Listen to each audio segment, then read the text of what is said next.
সকলের সঙ্গে রং খেলে দোলের উৎসবে সামিল হলেন কৃষ্ণনগর লোকসভা কেন্দ্রের বিজেপি প্রার্থী কৃষ্ণনগর রাজ পরিবারের সদস্যা অমৃতা রায়।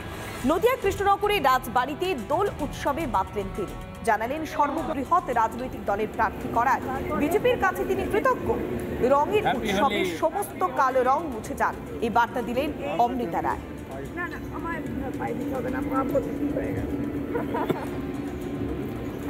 জয় শ্রীরাম,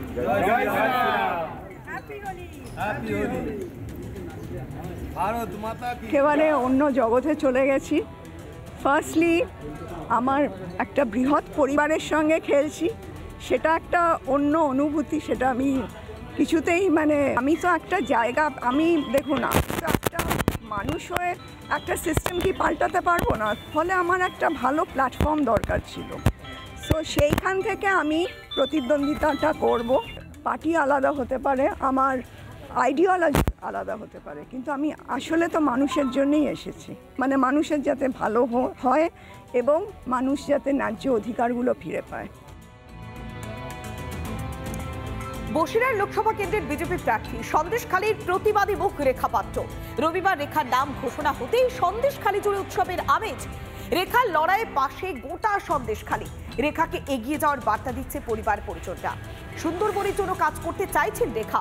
সন্দেশখালীর মা বোনেদের জন্য তার লড়াই জারি থাকবে, এমনটাও বার্তা দিচ্ছেন রিপাবলিক বাংলার মুখোমুখি হয়ে বিজেপি প্রার্থী রেখা পাত্র।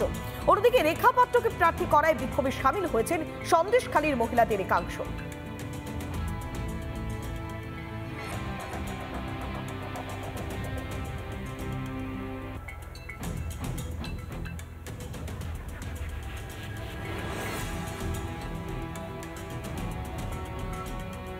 বসিরহাট লোকসভা কেন্দ্রের বিজেপি প্রার্থী সন্দেশখালীর প্রতিবাদী মুখ রেখা পাত্র। রবিবার রেখার নাম ঘোষণা হওয়ার পরেই সন্দেশখালী জুড়ে উৎসবের আমেজ। রেখার লড়াইয়ের পাশে রয়েছে গোটা সন্দেশখালী। রেখাকে এগিয়ে যাওয়ার বার্তা দিচ্ছে তার পরিবার পরিজনরা। রেখাকে পাশে পেয়ে আপ্লুত হয়েছেন তারা, কেননা সন্দেশখালীর প্রতিবাদী মুখ এই রেখা পাত্র।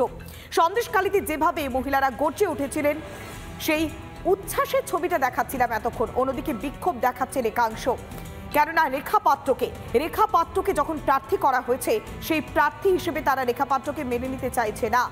দুটো ছবি দেখাচ্ছি, একদিকে উৎসবের আমেজ, আবার অন্যদিকে প্রতিবাদ বিক্ষোভ। তবে বিজেপি প্রার্থী হিসেবে তাকে বেছে নেওয়ার পর কি বলছেন রিপাবলিক বাংলার মুখোমুখি হয়ে রেখা পাত্র, দেখাবো। সেটা আমাদের মাননীয় মোদিদির জন্যই হয়েছি। উনি আমার মাথায় হাত রেখেছেন, আর ওনার পরে আছেন আমাদের শুভেন্দু অধিকারী দাদা। আমাদের বিপদের সময় আমাদের পাশে দাঁড়িয়েছে। আজকের আমাদের এই আন্দোলনে আমরা কাউকেই আমাদের সাথে পাইনি। আমাদের সাথে একমাত্র এই বিজেপির থেকেই ওনারা দুই ব্যক্তি আমাদের সাহায্যের জন্য হাত বাড়িয়ে দিয়েছিলেন। প্রত্যেকটা মা বোন ভাই সবার কাছে আমি একটাই কথা বলবো, যেমন করে আজকের আমাদের সন্দেশখালীতে অত্যাচার হয়েছে বলে নয়, প্রত্যেকটা জায়গায় একই অত্যাচার ওরা চালিয়ে গেছে। আমরা তার বিরুদ্ধে আমরা এই লড়াইয়ে লড়ছি এবং পথে লেবেছি। আমরা ওনাদের মুখ হয়ে আমি আজকে সামনে এসেছি, তাই আমি একটাই কথা বলবো, ওনাদের সাথে থাকবো। আমাদের পাশে কেউ দাঁড়ায়নি। এখন যেহেতু আমরা বিজেপি পার্টিকে পেয়েছি, ওনারা আমাদের মাথার উপরে পুরো আমাদের গার্জেন যেমন বলতে পারেন, আমি আমার একার বলবো না, আমার সমস্ত মা বোনেদের মাথার উপরে যেভাবে হাত রেখেছেন উনি, তো উনি এখন আমাদের বাবা মার পরের স্থানে উনিই আছেন। ওনারাই আজকে আমাকে, ওনাদের মুখ হয়ে আমি দাঁড়িয়েছি, আর ওনারাই আমাকে এখানে নিয়ে এসেছেন। ওনাদের সহযোগিতায় আমি আসতে পেরেছি। ওনারা তো আমার সাথে আছেন বলেই আমি আজকের এই অবধি আসতে পেরেছি। আর পরিবর্তকালে ওনাদের আশীর্বাদে আমি আরও এগিয়ে যেতে পারবো, এটা আমার পুরো আস্থা আছে। গানে গানে বসন্ত উৎসব পালন তৃণমূল বিজেপি। প্রচারে বেরিয়ে গান গেয়ে তৃণমূল প্রার্থীকে কটাক্ষ করলেন বিজেপির প্রার্থী অসীম সরকার। অন্যদিকে শিলিগুড়িতে গান গেয়ে বসন্ত উৎসব পালন করলেন গৌতম দেব।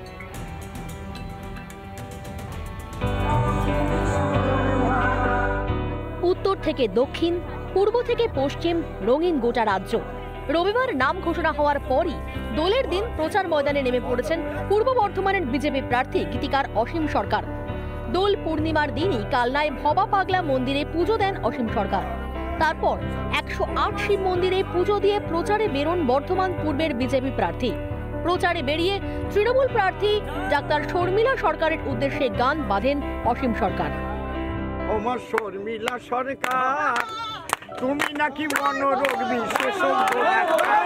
ওমা শর্মিলা সরকার, তুমি নাকি মনোরোগ বিশেষজ্ঞ ডাক্তার। তুমি অদৃশ্য মন দেখতে পারো, তুমি অদৃশ্য মন সারিয়ে তোলো। ও তুমি অদৃশ্য মন সারিয়ে তোলো, কিন্তু চোর দেখার চোখ নাই তোমার শর্মিলা সরকার। তুমি নাকি মনোরোগ বিশেষজ্ঞ ডাক্তার। অন্যদিকে শিলিগুড়িতেও দোল উৎসব উদযাপন, নাচ গান আঁকার মাধ্যমে উৎসব উদযাপন। বসুন্ধরাতে পালিত হয় শিলিগুড়ির সবচেয়ে বড় দোল উৎসব, আর সেখানেই দেখা গেল মেয়র গৌতম দেবকে। গানও গাইলেন গৌতম দেব।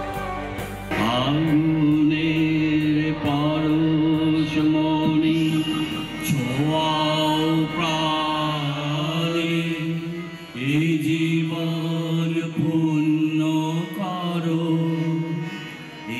জীবন পূর্ণ করো, জীবন পূর্ণ করো, জীবন পূর্ণ করো। গৌণ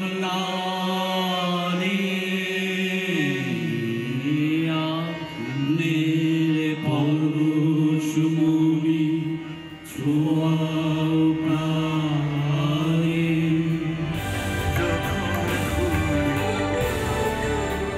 জেলায় জেলায় নাচে গানে বসন্তোৎসব পালন শাসক বিরোধীদের। রিপাবলিক বাংলা।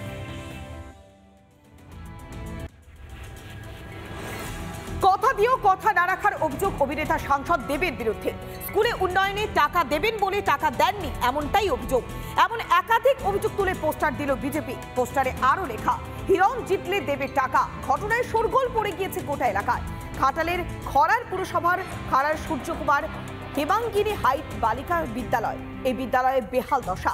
গত 8ই অক্টোবর এই স্কুল পরিদর্শনে গিয়ে স্কুল বিল্ডিং মেরামতির জন্য 50 লক্ষ টাকা দেওয়ার কথা ঘোষণা করেছিলেন সাংসদ অভিনেতা দীপক অধিকারী নিজেই, যিনি এবার ঘাটালের তৃণমূল কংগ্রেসের প্রার্থী। কিন্তু কয়েক মাস কেটে গেলেও দেবের কথা যে টাকা দেয়া, সেই টাকা এখনো পর্যন্ত স্কুল কর্তৃপক্ষের কাছে পৌঁছয়নি, এমনটাই অভিযোগ করা হয়েছে। আর তারপরে পড়েছে পোস্টার, দেব কথা দিয়েও কথা রাখেনি, এমনটাই অভিযোগ করা হচ্ছে। পোস্টার দেওয়া হয়েছে বিজেপির পক্ষ থেকে। তবে বিজেপির পক্ষ থেকে শীতল কপাট, তিনি কি অভিযোগ করছেন শুনুন। স্বাস্থ্য শিক্ষা নিয়ে রাজনীতি করতে নেই। আজকের দিনে আমরা দেখতে পেয়েছি দীপক অধিকারী মহাশয়, যিনি ঘাটাল লোকসভার সাংসদ ছিলেন, তিনি এই খড়াল গার্লস স্কুলকে 50 লক্ষ টাকা দিবে বলেছিলেন।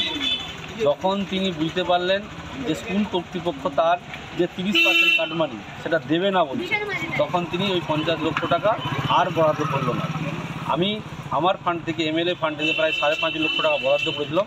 ভয়ে দেখিয়ে, ধমকিয়ে চমকিয়ে শাসক দল তৃণমূল কংগ্রেসরা স্কুল কর্তৃপক্ষকে নিতে মানা করেছে। তো সেই জায়গায় আমরা আজকের দিনে প্রতিবাদ করেছি। আবারও এই খড়ার পৌরসভায় যে বিভিন্ন প্রান্তে প্রান্তে আমরা লাইট দেখতে পাচ্ছি, এমপি লাইটেরও লাইট রয়েছে, সেই লাইট সমস্ত জিনিসই কিন্তু স্কুলের বেহাল দশা। 50 লক্ষ টাকা সাংসদ তহবিল থেকে দেয়া হবে, এমনটা বার্তা দিয়েছিলেন দীপক অধিকারী অভিনেতা দেব। কিন্তু তারপরেও সে টাকা দেয়া হয়নি। কি বলছেন স্কুল পরিচালন কমিটির প্রাক্তন সদস্য এবং স্থানীয় তৃণমূল নেতা, শুনুন। এখন অবধি যতটুকু আমাদের খবর, আমরা তো টাকা এখনো এসে পৌঁছায়, এটি হচ্ছে খবর। টাকাটা পেলে কিছু না কিছু একটা তো ব্যবস্থা করা যায়। যে কোনো কাজ করতে গেলে তো টাকার একটা প্রয়োজন। তো এদিকে সেই একটা যে ওখানে জায়গা হস্তান্তরের ব্যাপার ছিল, সেইটা নিয়েও কাজটা অনেকটা এগিয়ে ছিল। হ্যাঁ, আর স্কুলটাও যে ওই পজিশন হয়ে রয়েছে, ওটা তো খুবই রিস্কি। সেই কারণের জন্য আমরা চেষ্টা করছিলাম যে কাজটা যাতে দ্রুত এগায়, কিন্তু টাকার জন্য তো সব কিছুই আটকে। স্কুল এখনও তার জায়গা সাজেস্ট করে উঠতে পারেনি, এটা হচ্ছে মূল কারণ। তার টাকাটা নিয়ে এক্ষুনি তাহলে কোথায় কীভাবে কাজে লাগাবে।